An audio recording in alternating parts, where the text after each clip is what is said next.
Masasarap na pagkain na tatak Ilonggo, tinikman ni Kapuso stars Ashley Ortega at Kim Sontan. Nakibonding din sila sa fans sa Kapuso Mall Show sa pagdiriwang ng Hauas Festival 2023 sa Dumangas, Iloilo. Tunghayan sa report ni Zen Kilantang ng GMA Regional TV 1 Western Visayas.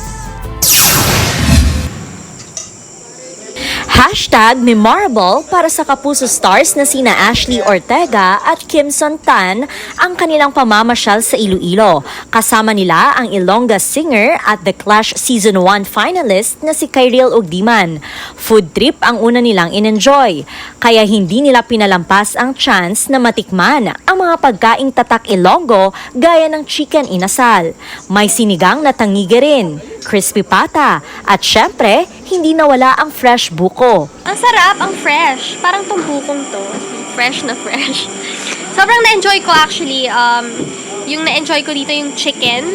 Ako, yun, yung sinigang na tiniga din kasi personally favorite ko sinigang. So, Naparami ng cup of naparami ako ng kanin. From food trip, diretso na sa bayan ng Dumangas sina Ashley at Kimson kung saan sila nagbonding kasama ang mga Dumangasanon para sa selebrasyon ng Hauas Festival 2023. Unang nag-perform si Kyril.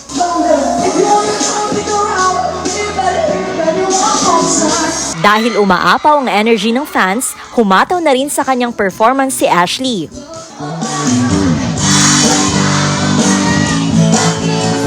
Ang girls hindi na nakapagpigil nang lumabas na si Kimson sa stage. Dahil sa request ng fans na maging closer kay Kimson, bumaba ito sa stage at lumapit sa kanila.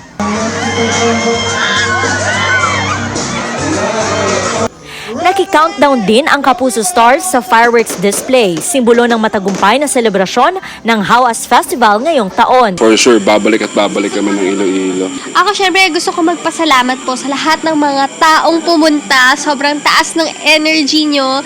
Mula sa GMA Regional TV 1 Western Visayas, Zen Kilantang, nagbabalita para sa GMA Integrated News.